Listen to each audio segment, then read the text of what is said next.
Palabra, el arma poderosa para vencer la tentación. Dígale a la persona que tiene ahí a su lado, la palabra es el arma poderosa para vencer la tentación. Muy bien, excelente. Le invito a que oremos para que pongamos este tiempo en las manos del Señor, su presencia esté con nosotros y Él ministre nuestras vidas en esta mañana. Señor, gracias por esta oportunidad que nos das de presentarnos y exponernos delante de tu palabra.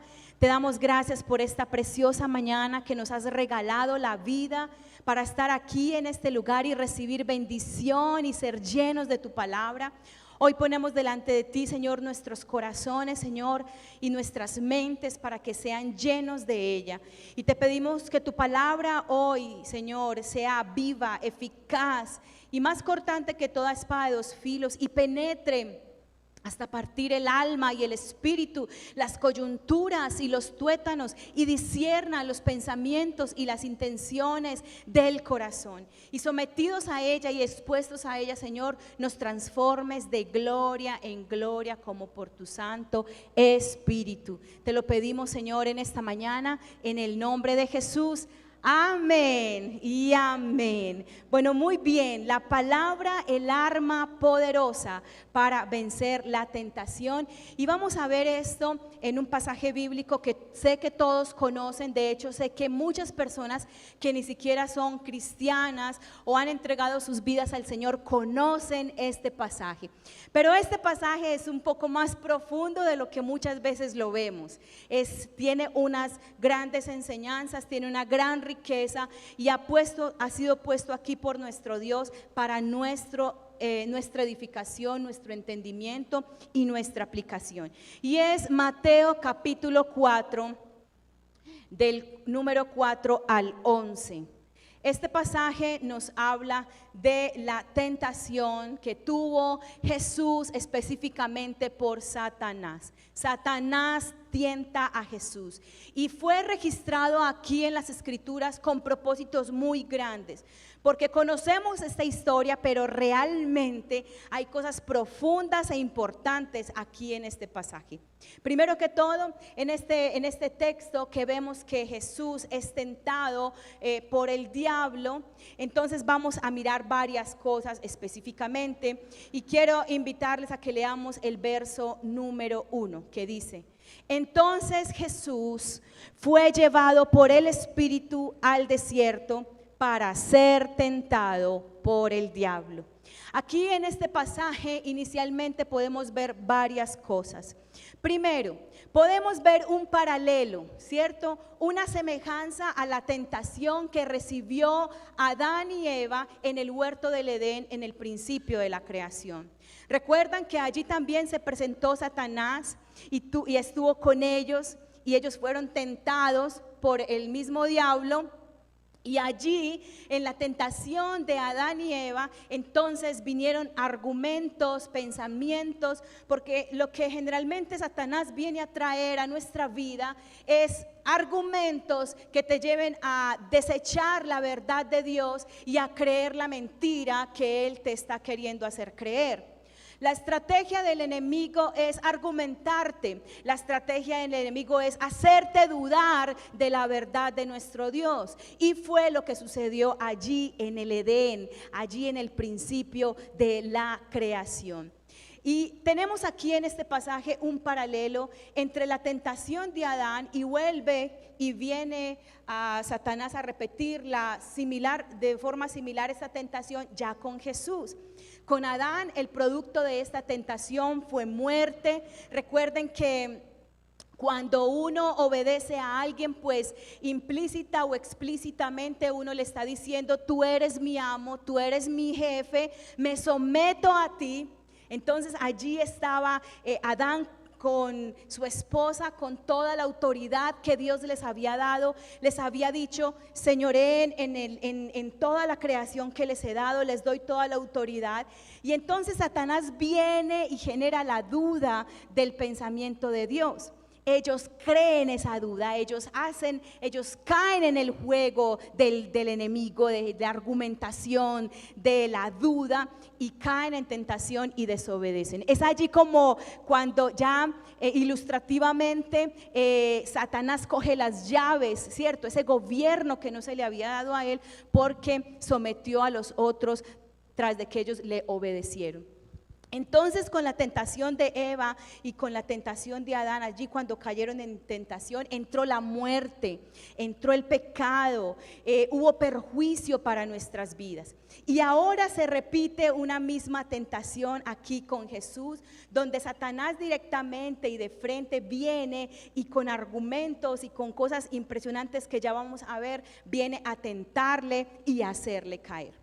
Es muy importante, querida iglesia, que tú puedas comprender que la palabra de Dios no está individualizada o separada por libros, y cada libro es algo independiente como tal. Hay personas que se limitan a leer un libro porque le gusta mucho. A mí me gustan mucho los salmos y voy a leer los salmos, y toda la vida leen salmos y no comprenden y no llegan a entender que la Biblia es una sola y que toda está hilada de principio a fin. Es la historia de la redención. Es la historia de nosotros mismos. Y es importante porque lo que está sucediendo aquí en Mateo capítulo 4 lo vamos a comprender mejor cuando hemos comprendido y entendido lo que ha pasado antes. Recuerden que en el jardín del Edén entonces el enemigo vino y hizo caer en pecado a Adán y a Eva, ¿verdad que sí? Allí hubo muerte y vinieron unas consecuencias. ¿Recuerdan en Génesis capítulo 3 cuando el Padre les dice a Eva, a Adán y a Satanás las consecuencias del pecado? ¿Recuerdan que Dios le dice a Eva, bueno, ahora como el pecado ha entrado en esta tierra y como consecuencia de tu desobediencia, con dolor tendrás a luz los hijos? Y a Adán, ¿qué le dice? Pues desde ahora, con el sudor de tu frente, tendrás que ganarte el pan y la vida, ¿cierto?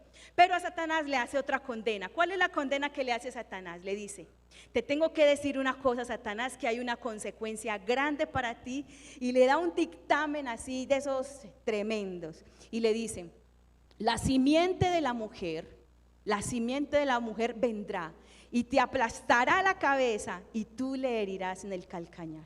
Eso está en donde, queridos hermanos, Génesis capítulo 3. Ahí lo puedes leer. Y lo que está sucediendo ahí es el dictamen de Dios para lo que viene para Satanás, que va a haber una simiente, ¿sí? Es decir, el hijo de una mujer va a venir a aplastarle la cabeza. ¿A quién se estaba refiriendo, querida iglesia? A nuestro Señor Jesucristo, que venció y aplastó la cabeza al diablo y venció la muerte y el pecado. Y como Satanás pues no es una personita caída del zarzo, entonces él vino y empezó y se alertó, y eso fue tremendo para él, y comenzó a empezar a saber cómo defenderse para que esa simiente no naciera y no le aplastaran la cabeza. Y esa es la historia bíblica del Antiguo Testamento. Vemos todo el tiempo cómo Satanás quiere destruir ese pueblo de donde él sabe que una mujer va a tener un bebé que le va a aplastar la cabeza a Jesús. Y vemos entonces cómo de hecho desde Moisés él coge y mete con argumentos allí al faraón y le tienta, y entonces faraón dice, maten a todos los bebés israelitas menores de 2 años, mátenlos. ¿Qué estaba pasando ahí? Estaba el enemigo tratando de impedir que de alguna mujer viniera esa simiente, y mató a todos esos niños. ¿Recuerdan esta historia de Moisés? ¿Verdad que sí?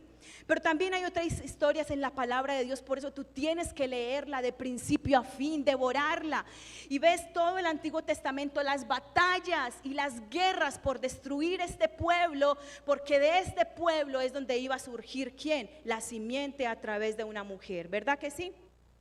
¿Recuerdan el episodio también del libro de Esther, cuando Satanás va y tienta a un hombre ahí al lado del rey Asuero, Amán, y le dice y lo tienta, y Amán aconseja al rey y le dice, mate todo ese pueblo judío, mátenlo porque no se sujetan a usted? Siempre Satanás quería matar ese pueblo y que esa profecía, ese dictamen que se le dio desde el principio de la creación no se diera. y trabajaba por destruir el pueblo de Dios. Y no pudo. El pueblo de Israel, el pueblo judío fue allí salvado por la poderosa y providencia mano de Dios, pero también por la intervención de hombres y mujeres de Dios. Pero ya luego pasaron los años y él veía que, bueno, ¿cuál será ese hijo? Y entonces vemos ya cuando comienza el Nuevo Testamento, vemos allí el nacimiento de Jesús. ¿Cómo fue rodeado el nacimiento de Jesús, verdad? El nacimiento de Jesús, inmediatamente cuando las personas que estudiaban las estrellas, estos hombres, vieron la estrella y empezaron a entender que venía el Salvador, se lo contaron allí al rey pues de este tiempo, a Herodes, y entonces él se llenó de incitado por el diablo, obviamente dice no puede haber otro rey, y es otro de los intentos para que esto no se cumpla, y tienta allí a este hombre para que mate todos los niños menores de 2 años, y Jesús nació en un contexto de muerte. Pero ¿cuántos saben que cuando Dios tiene un propósito con alguien, con nosotros, nadie lo puede frustrar? Absolutamente nadie. Satanás lo intentó, Satanás luchó, muchos murieron, pero Jesucristo vivió y aplastó su cabeza, dio su vida por nosotros y trajo salvación y victoria para nosotros. Aleluya. Gracias, Señor.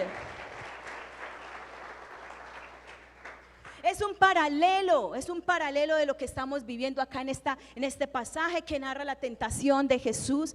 Pero cuando ya estaba allí Jesús y se estaba preparando para el ministerio, iba a comenzar a pasar cosas poderosas, pues entonces Satanás viene y dice, no, esta es mi oportunidad. Esta es la oportunidad para que esta simiente entonces quede bajo mi dominio. Si logro que me obedezca como me obedeció Adán en el jardín del Edén, si logro que me obedezca, entonces él quedará subyugado y yo seré el príncipe, el rey, y tendré la autoridad. Y entonces viene este tiempo de la tentación de Jesús.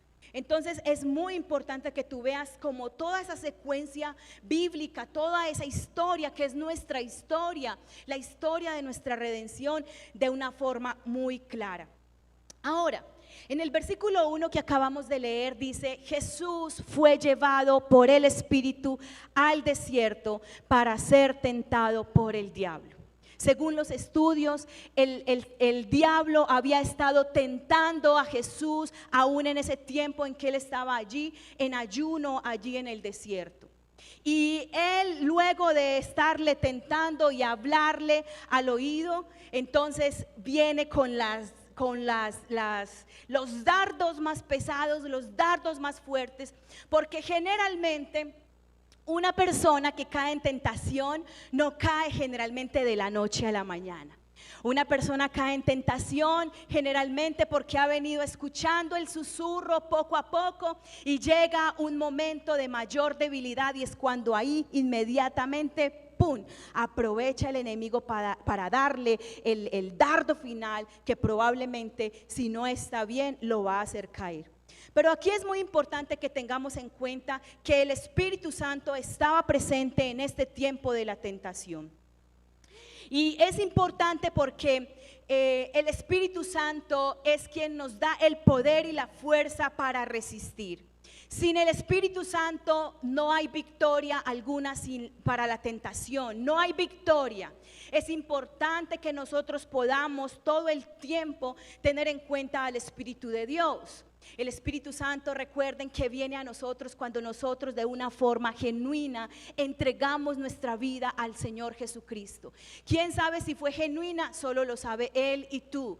Y en ese momento somos sellados por el Espíritu Santo. Y el Espíritu Santo es esa arras, esa muestra, ese sello. Las arras, la seguridad de que nosotros somos ya pertenecientes a alguien, y es el Espíritu Santo. Cuando una persona es bautizada en el momento de su conversión, ahí está Él sellado: eres mi hijo, eres amado, eres aceptado, tú has entrado en mi pacto, y está ahí sellado con el Espíritu de Dios, que está habitando ¿dónde, querida iglesia? ¿Dónde? Dígalo sin temor. En mi vida, en el interior de mi vida. Es algo sobrenatural que sucede en el momento que tú le entregas tu vida al Señor.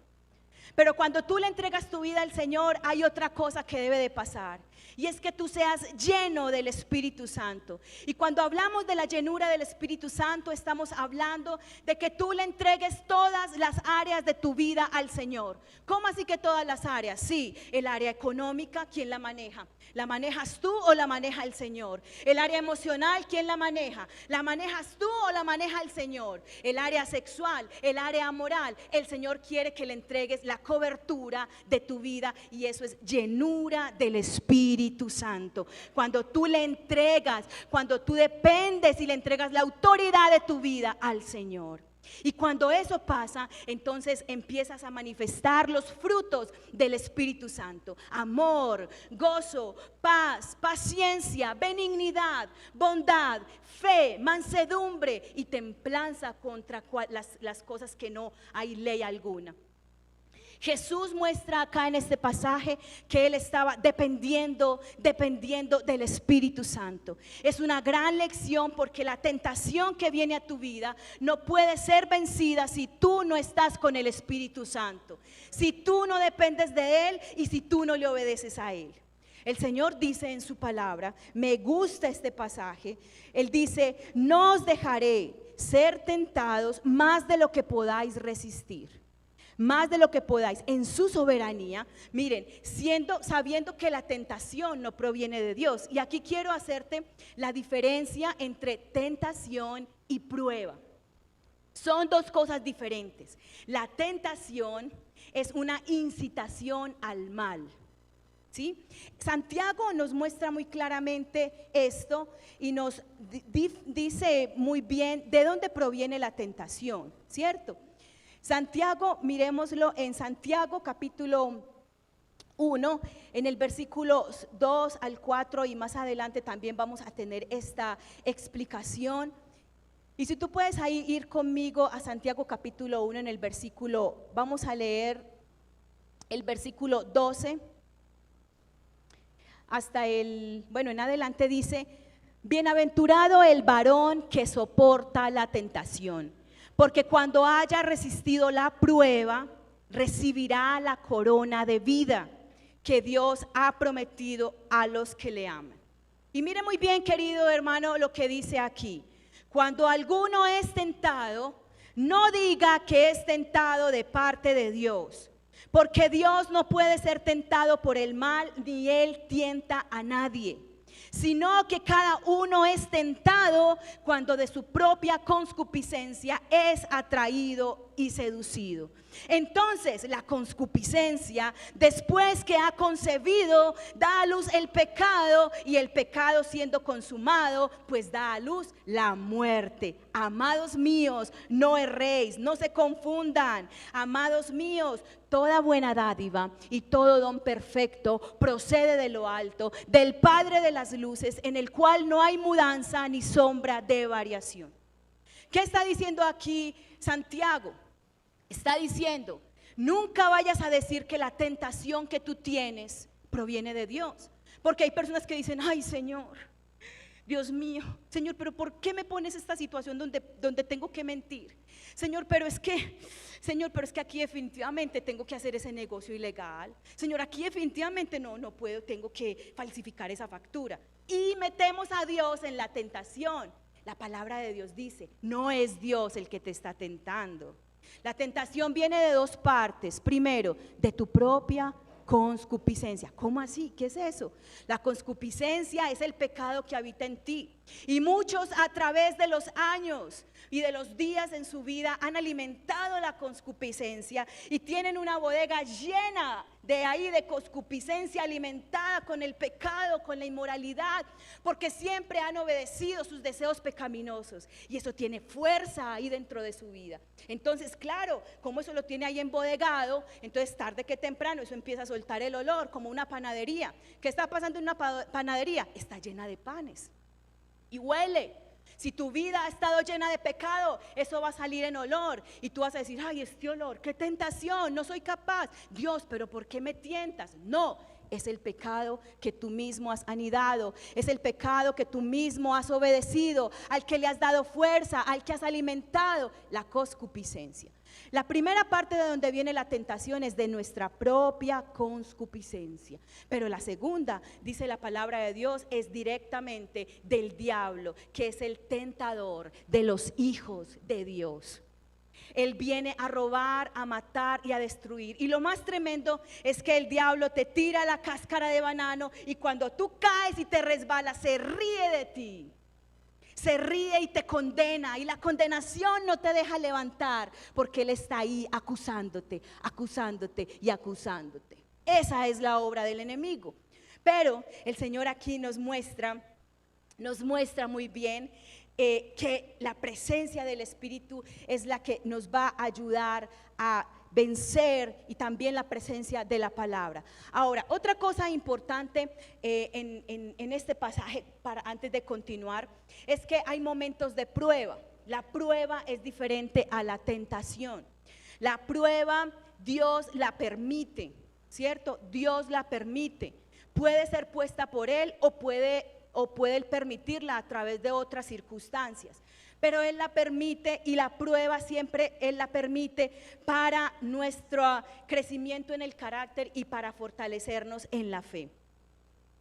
¿Cierto? Cuando, por ejemplo, tú estás pasando un momento difícil económico que no depende de tu mala administración, de tu mala mayordomía, de tus deudas extremas, ¿cierto? En tu mala mayordomía, y tienes un momento difícil económico, Dios lo permite para que seas fortalecido, para que tu carácter crezca, para que tú seas edificado, para que aprendas a administrar, y la próxima vez que el Señor te entrega, tú puedas responder a la altura y con carácter. Y hay muchas pruebas. Las pruebas siempre nos van a llevar a crecer, pero Satanás va a utilizar tanto la tentación como la prueba que vivas, la va a utilizar para incitarte al mal, con la intención de destruirte, con la intención de destruir la iglesia, con la intención de destruir al creyente. Satanás no pudo matar la simiente que nacía de la mujer, y por eso ahora su lucha es contra lo más amado de Jesucristo, que es ¿quién? Su iglesia, sus hijos. Por eso la batalla es frontal con la iglesia, con tu vida. Miremos aquí en el versículo 2 lo que pasa aquí en este tiempo, como en este escenario de tentación, que dice: y después de haber ayunado 40 días y 40 noches, tuvo hambre. Y es el primer punto que quiero que miremos en esta mañana, y es que la tentación por lo general llega en un momento de debilidad. Como les explicaba ahorita, es muy probable, según los estudios, que Jesús había sido tentado durante este tiempo de ayuno, pero fue allí en su momento de mayor debilidad cuando Satanás tira el dardo más fuerte y más argumentado, ¿cierto? Y esto es importante que tú lo sepas, porque probablemente en este tiempo Satanás esté susurrando mentiras a tus oídos, y te va trayendo debilidad y debilidad y debilidad, y llega un momento en el que estás más débil, y en ese momento ¡fum!, te manda la tentación. Él no conoce tus pensamientos, tampoco puede meter verdades en tu mente, porque tú eres el mayordomo y la mayordoma de tu mente. Pero Él está todo el tiempo pendiente en mirar a ver qué argumento crees y qué duda trae a tu corazón. Esto es muy importante, porque en este tiempo tenemos a nuestros jóvenes batallando y luchando, y ellos no saben qué está pasando, muchos de ellos. Pero yo quiero decirte que la tentación del enemigo es así como cuando el dragón de Komodo comienza a buscar su presa para destruirle y para devorárselo. Si tú has visto los documentales de National Geographic sobre el dragón de Komodo, el dragón de Komodo es un animal feo, pero es un animal que cuando tú lo ves no es tan agresivo y tan fuerte como los búfalos de allí de África, de la parte de Tasmania, que es más o menos donde está este dragón de Komodo. Pero el dragón de Komodo tiene una estrategia que nos ilustra mucho el trabajo y la estrategia del enemigo para destruirte. Va y está alejado de la manada, y están esos búfalos fuertes, nadie se mete con ellos, esa piel es una piel gruesísima, esos cachos son miedosos, tienen una fuerza impresionante, de hecho es uno de los animales más peligrosos del mundo.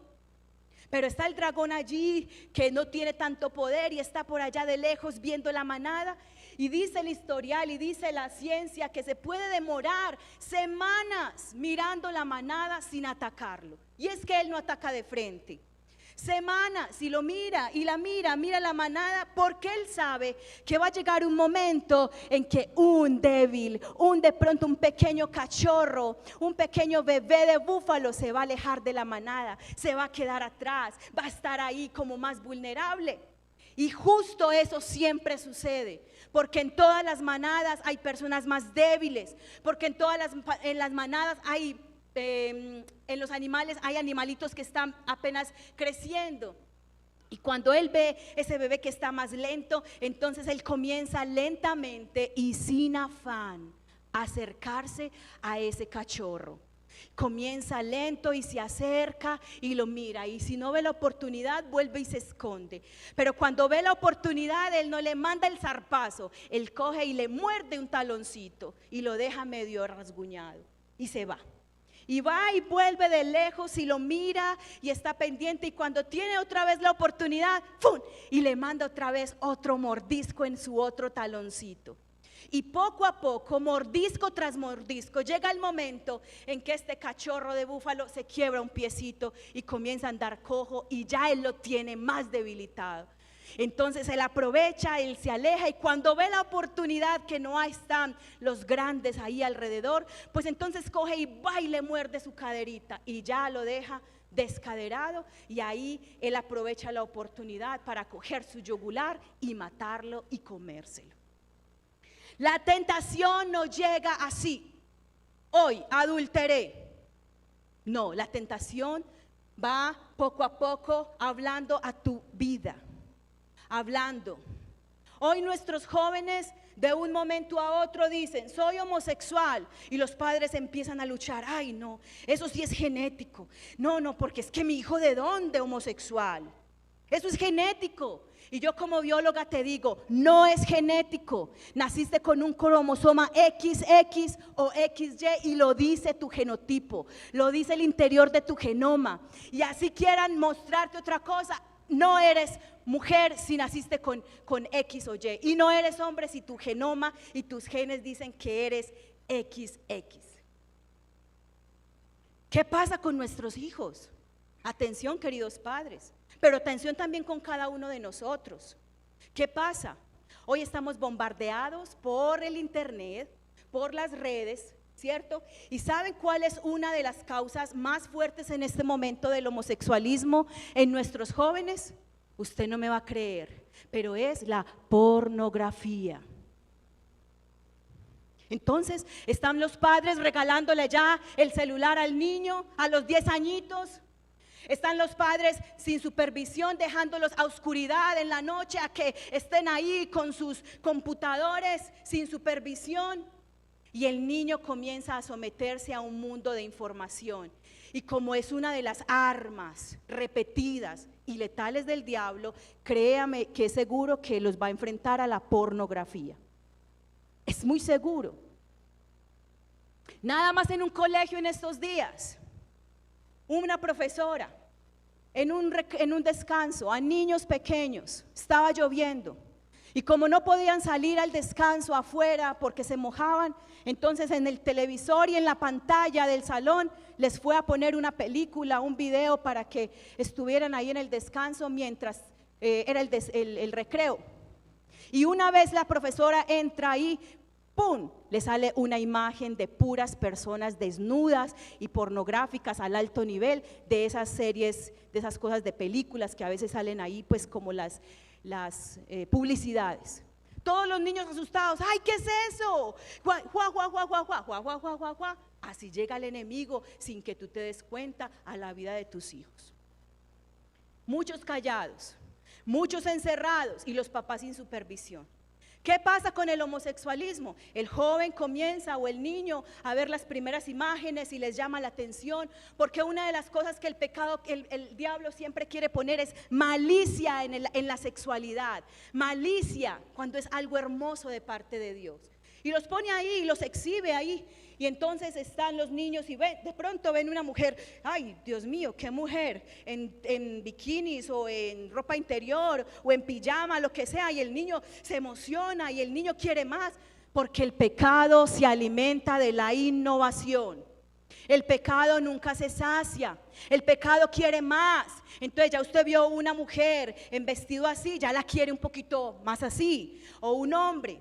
Y con los jovencitos, con los hombres, con los caballeros y con los adultos, que hoy tenemos miles de adultos que luchan con eso, hay que revisar cómo está ese oído, esa vista con este tema. Porque lo que sucede es eso, entonces comienza a mirar y cada vez va más y le proponen otra vista y está más tremendo, más desnudo, hasta que llega el momento en que dice, ay no, pero salieron dos hombres desnudos, dos hombres besándose, ay, dos hombres, ay, y entonces la curiosidad del pecado va y de pronto siente emoción, le emociona o excitación con dos hombres y dice, ay, ¿yo por qué siento esto? Ay, soy homosexual. Es una mentira del diablo por el exceso de pecado. Y los hace creer esa mentira, y lo mismo pasa con las mujeres. Es una de las causas más fuertes en este tiempo de la homosexualidad, la pornografía de los niños, adolescentes, muchachos y adultos. Y así llega. Entonces, ¿por qué estoy hablándoles de esto? Porque Satanás venía y hablándole y llega la estocada final, ¡pum! Y en el versículo 3, miremos lo que dice acá, dice, y vino a él el tentador. El tentador, miren que tiene nombre propio el diablo, el tentador. Y le dijo, si eres hijo de Dios, di que estas piedras se conviertan en pan. Dos tentaciones hay aquí. Una con la identidad. Satanás siempre va a querer tentarte y hacerte dudar, argumentar tu identidad, tu posición, quién eres tú, ya no sirves, ya no eres, tu llamado se acabó, no sirves, esa obra que comenzaste, no, eres inútil, no eres mujer, eres hombre. Siempre tratará de buscar la caída en tu identidad, porque cuando tú pierdas el rumbo de lo que tú eres, pues lo perdiste. Pero cuando tú tienes claro, no, es que yo soy esto, yo soy hija de Dios, yo soy amada.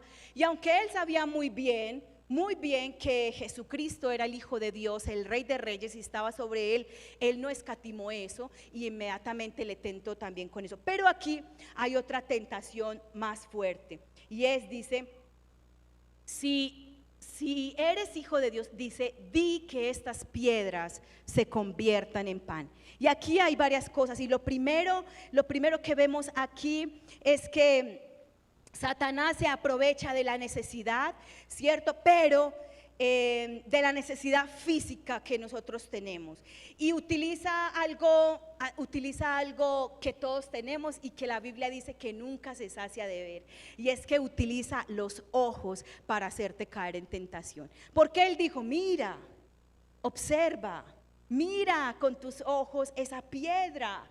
Él le puso a funcionar un sentido. ¿Cuál fue el sentido que puso a funcionar? Los ojos, la vista, los sentidos, porque la mayoría de las tentaciones entran por los ojos, más que por los oídos, pero por los oídos también, por los ojos. La ambición, por donde entra. Cuando tú ves a los otros prosperar, cuando tú ves a los otros conseguir y empieza tu corazón, yo voy a hacer lo mismo. ¿Por dónde empieza el adulterio? Por lo general, ¿Por dónde empieza la mayor tentación? Por los ojos. Y viene aquí con una artimaña que le ha funcionado muchos años, porque déjenme decirle que si hay alguien que no es creativo en esta vida, es el diablo. Ha tentado y ha hecho caer a muchos con las mismas artimañas. Y se aprovecha allí de la necesidad de Jesús, como se aprovechó de otras necesidades. Y le dice, mira con tus ojos, y usa los ojos. ¿Qué usó en el jardín del Edén con Eva? Cuando le dije, con que Dios te dice que no comas, mira la fruta, mira el fruto. ¿Qué usó con Eva? Los ojos. Eva, ¿por dónde se enamoró? Por los ojos. Vio el fruto. ¿Qué haces tú con tus ojos, querido hijo de Dios? Querida hermana, ¿cómo estás tú con tus ojos? Es tiempo de que comiences a cerrar redes sociales, es tiempo de que comiences a cerrar contactos que no te edifican y que por los ojos estás invadiéndote de una información que te llevan a pecar. Es tiempo de que analices, y nosotros no tenemos que estar recibiendo toda esa información que el diablo quiere que nosotros miremos. ¿Para qué? Para que codiciemos, para que pequemos, para que mintamos, para que engañemos. Cierra tus ojos. Me encanta la posición de Job, porque Job dice que él hizo pacto con sus ojos. Y él decía, yo hago pacto para mirar a una virgen, para mirar a una mujer decentemente. Yo hago pacto para estar concentrado en lo que tengo que concentrarme. Yo hago pacto con mis ojos y no pecaré con mis ojos. Porque los ojos son una puerta por donde entra fácilmente el argumento y la mentira del diablo para tu vida. ¿Qué pasó también, por ejemplo, con Esaú? Satanás se aprovecha allí de la necesidad. ¿Recuerdan este pasaje? Llegó Esaú cansado de cazar allí y estaba Jacob preparando un rico guiso, unas lentejas, y él tenía la primogenitura, tenía la bendición de Dios, pero entonces el diablo le dice, no, ¿cómo vas a desperdiciar esas lentejas? Mira la necesidad que tenés, esa hambre. Y vendió su primogenitura por un plato de lentejas. La necesidad. Satanás se aprovecha de tu necesidad física para traerte a la tentación. Miren también, hay muchos ejemplos y no los voy a mencionar para que podamos avanzar, pero es importante que podamos entender esto. Y me gusta ya como lo álgido que quiero que en esta mañana tú puedas como atesorar en tu corazón. Y es que Jesús responde al enemigo de una forma contundente. Y dice en el verso 4, Jesús respondió y dijo, escrito está, no solo de pan vivirá el hombre, sino de toda palabra que sale de la boca de Dios. ¿Usted sabe, querido hermano, dónde estaba esta palabra en la Biblia, en las escrituras? Eso estaba en Deuteronomio, lo puede buscar. Deuteronomio capítulo 8, versículo 3. Y es tremendo como Jesús le responde al diablo que le tienta, aún con su misma palabra que él ha escrito, y le responde con la palabra escrita. Él no le dijo, ¿y tú quién eres para que te metas conmigo? ¿Me haces el favor, Satanás? Él pudo haber mandado su mano y quemarlo y destruirlo, sí, porque era el rey y lo podía hacer y tenía poder. Pero él aquí nos da un ejemplo, y es que él respondió con la palabra escrita del Señor. Estaba convencido de ella, la había atesorado en su alma, vivía obedeciendo la palabra de Dios, y le respondió, no solo de pan vivirá el hombre, mas de toda la palabra que sale de la boca de Dios. La palabra, así como está en este libro, pues usted puede dejarla, puede perderla y nada pasa.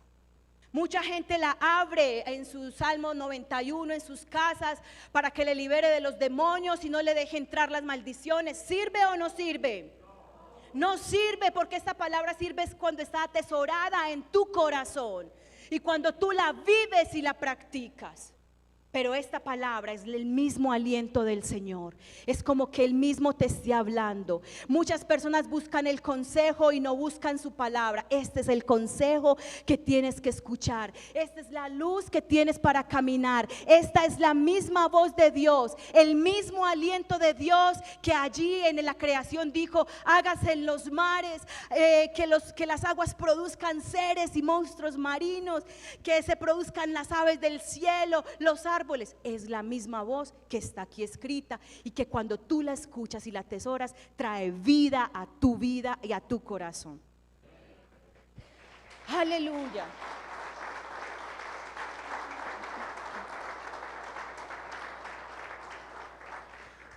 Cuando Satanás te tienta y tú le respondes con la palabra, le respondes bien y dices: uy, salí bien, excelente, no pudo conmigo, creyó que iba a mentir. ¿Cuánto les ha pasado?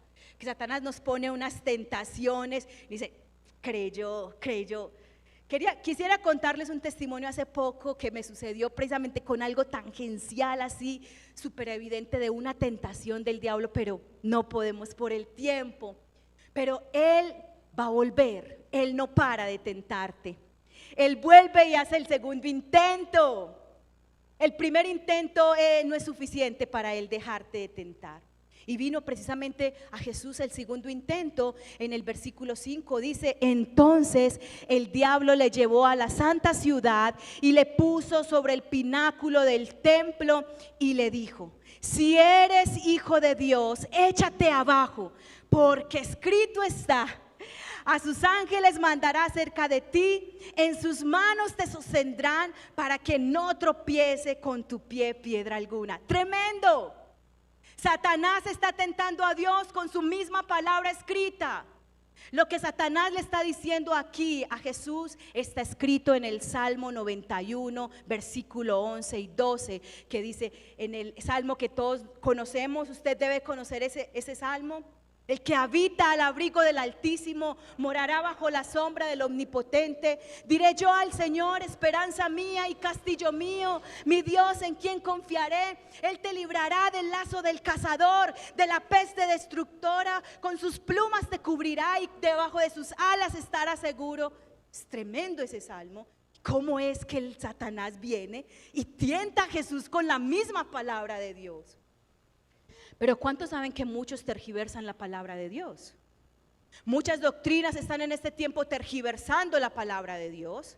Muchas personas están buscando el pecado, tergiversando la palabra de Dios. Y Satanás lo conoció. Y Jesús lo conoció. Jesús lo entendió. Jesús conocía qué estaba diciendo él exactamente y realmente a qué se aplicaba ese pasaje. Porque Satanás conoce la palabra y Satanás conoce cuando simple es mero conocimiento y cuando no. Pero también Satanás sabe cuando tú no conoces nada de la palabra y estás totalmente vulnerable a su golpe. Él lo sabe. Por eso el desafío en esta mañana es que tú puedas empezar a devorarte, a atesorar, a leer la palabra del Señor. Basta ya de estar todo el tiempo escuchando música secular. ¿Qué te edifica la música secular? Basta ya de escuchar canciones románticas cuando necesitas es conocer la palabra del Señor para defender tu familia y tus hijos. Y cuando tu hijo llega con un argumento que tú no sabes cómo manejar, ¿cómo lo vas a enfrentar si no conoces la verdad y la luz? Pero la iglesia, estoy hablando de la iglesia, está escuchando música secular todo el tiempo. Ay, no, pero eso no es pecado, si no está hablando de como el reggaetón de sexo.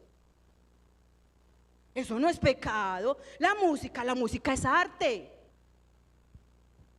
Pero eso es lo que quiere Satanás: desviarte, llenarte de argumentos, hacerte dudar, desviarte. Pero cuando tú te centres en esta palabra y comiences a conocerla y comiences a memorizarla y comiences a prepararte para la tentación, porque va a llegar o está llegando o la tienes, Entonces vas a ver qué diferente se vive la vida cristiana cuando yo peleo con la espada del Espíritu, que es la palabra de Dios y que es viva y eficaz, y se derriban argumentos y Satanás no podrá ni contigo ni con tu familia, porque él ha venido a destruir y está mirando a tus hijos de una forma muy seria, nuestros hijos.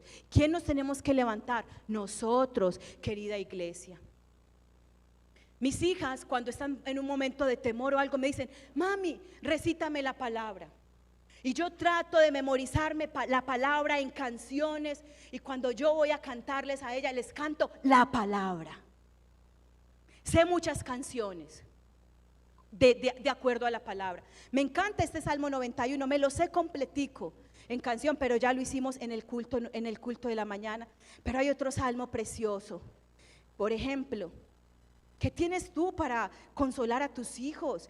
¿Qué tienes tú para llevarlos a la libertad, a sentir su palabra? ¿Qué tienes? Salmo 46, en momentos de prueba. Dios es nuestro amparo y fortaleza, nuestro pronto auxilio en las tribulaciones. Por tanto no temeremos, aunque la tierra sea removida y se traspasen los montes al corazón del mar, aunque bramen y se turben sus aguas y tiemblen los montes a causa de su braveza. ¿Qué tienes en tu corazón?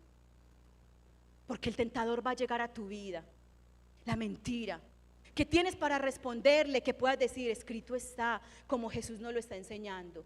No tentarás al Señor tu Dios. ¿Qué tienes para responder a todos esos argumentos de impureza que tienen los jóvenes? ¿Qué tienes tú para responder, querida dama, para la depresión, la soledad, la mentira, el chisme, la murmuración? ¿Qué tienes tú, querido caballero? Dios nos dice: debes de tener la palabra. Y tampoco con esto pues Satanás se dio por vencido. Y entonces viene otra vez en el versículo 8 y le dice: otra vez le llevó el diablo a un monte muy alto y le mostró todos los reinos del mundo y la gloria de ellos. Porque ¿cuántos saben que una de las más grandes tentaciones que casi todos caen es cuando se les ofrece la riqueza, la gloria, la fama, el dinero? Casi todos podemos caer redonditos si no tenemos la palabra y dependemos del Espíritu Santo.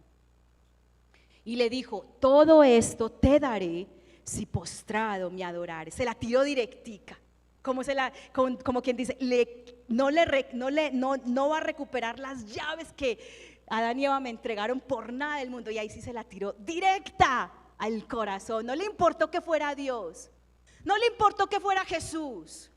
Descomedido, desvergonzado, sin vergüenza, porque no tiene vergüenza para tentarte con lo más cochino. Tienes que saberlo. Y le dijo: si postrado me adoras, ¿cómo se atreve? Pero lo hizo porque no tiene escrúpulos. Y le dijo, entonces Jesús le dijo: vete, Satanás. ¿Por qué? Porque escrito está: al Señor tu Dios y adorarás, y al solo servirás. ¿Dónde está esto?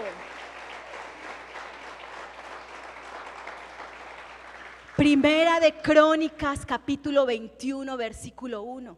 Deuteronomio, capítulo 6, versículo 13. Puedes leerlo al pie de la letra. Jesús se lo sabía de memoria. No le respondió con sus propios conceptos. No jugó con él. No comenzó a patearlo. No comenzó a pelear con el enemigo. Inmediatamente y de forma contundente le dijo: estás jugando con el que menos debes de jugar. Yo conozco la palabra y la creo y la vivo. Estoy convencido de ella y escrito está. En las tres tentaciones Jesús respondió con la palabra, de memoria. Escrito está. Y así mismo lo vemos registrado en las Escrituras. Es maravilloso ver cómo hoy Dios enseña a su iglesia a responder a la tentación. Tú puedes vencer la tentación. Dios ha dicho: no dejaré que seas tentado más de lo que puedas resistir. Porque soberanamente y en su misericordia, aunque Dios no es el tentador, está sobre la tentación y sobre el tentador. Y con misericordia dice: mira, yo voy a hacer que, así Él quiera tentarte, no vas a ser tentado más de lo que puedas resistir. ¿Puedes resistir, sí o no? ¿Puede resistir la iglesia del Señor cualquier tipo de tentación? Si dependes del Espíritu. ¿Qué pasa? El Señor está hablando. El Señor te dice: no vuelvas a visitar ese lugar, no vuelvas a tener esa alianza, no digas más mentiras, no más negocios ilícitos, no más con esos ojos que deambulan por todo lado. Corta esto, y cerramos el oído aún escuchándole, porque aún los impíos escuchan la voz de Dios y no le hacen caso. O un impío no sabe que el adulterio es maldad. O una persona que no conoce de Dios no sabe que quitarle la mujer al prójimo es maldad. Se matan cuando se dan cuenta. Hay homicidio y todo, porque saben que es algo de maldad. Y el Señor habla, pero cuando tú te tapas el oído al Espíritu Santo, pues obviamente vas a caer en tentación. Pero tenemos una iglesia victoriosa. ¿Cuántos victoriosos hay aquí? Que se levantan en este tiempo para amar la palabra del Señor. Y terminamos este tiempo de enseñanza con el versículo 11 que dice: el diablo entonces le dejó, y he aquí vinieron ángeles y le servían a nuestro Señor y Salvador y todo vencedor y nuestro mayor ejemplo. La palabra del Señor dice: pelea, persevera, vence esa tentación, obedece la palabra hasta la sangre, y el diablo huirá de vosotros. El diablo huye en esta mañana. El diablo huye en esta mañana en el nombre de Jesús, porque hay una iglesia que se levanta para creer lo que Dios dice, para creer su verdad. Hoy el diablo tiene que huir y no aceptamos el suicidio, porque Dios ha dicho: yo te amo, yo te he escogido, tú eres valioso para mí y tienes un gran propósito en esta tierra. Tienes un gran propósito. Hoy huye en el nombre de Jesús toda maldad. Hoy huye en el nombre de Jesús toda contradicción a la palabra. Hoy huye el enemigo, porque hay una iglesia que determina creer y vivir en la palabra del Señor. ¿Cuántos quieren decir: sí, así es? Amén. Aleluya. Voy a invitarte a que cierres por favor tus ojos ahí donde estás. Vamos a orar. Y yo quiero que pongas esta palabra ahí, la atesores, y también puedas meditar en cómo es tu conducta y tu vida con la palabra. No llenes más tu vida de otras cosas sino de la palabra. Saca tiempo diario para leerla, para estudiarla. Ella misma te traerá a la luz. Si aún no crees, ella misma te traerá y te resolverá tus dudas. Pero exponte a la palabra de vida. Si no me crees a mí, aunque estoy hablando solo la palabra, vaya usted solito y lo comprueba. Y por eso queremos que traigas tu Biblia, para que compruebes que ahí está escrito. Y en esta mañana yo te pido que comiences ahí a hablar con el Señor y le digas: Señor, perdóname. Perdóname, porque es tu palabra y la he menospreciado. Es tu palabra y es lo último que hago, conocerla y entenderla. Es a partir de donde te conozco y la he olvidado. Perdóname. Pero haz un compromiso en esta mañana con el Señor y dile: Señor, yo quiero conocerte. Yo quiero experimentar tu presencia. Tu presencia está allí en tu propia palabra. Tú estás ahí. Esa es tu voz. Y yo quiero, Señor, que me ayudes a ser un hombre y una mujer que obedece y conoce tu palabra.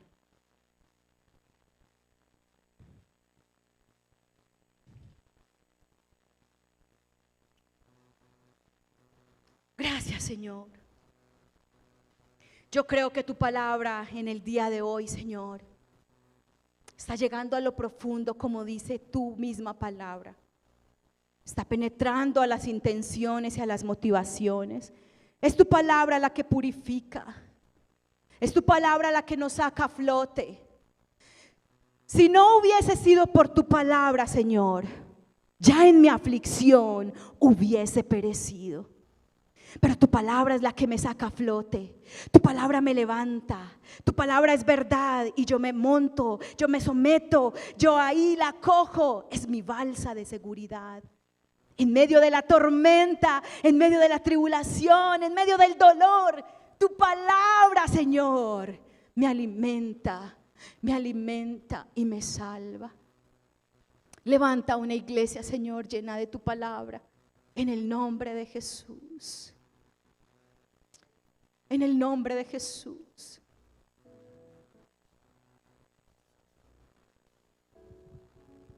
Lleva cada argumento y cada mentira de no perdonar, de tener venganza, de tener rencor.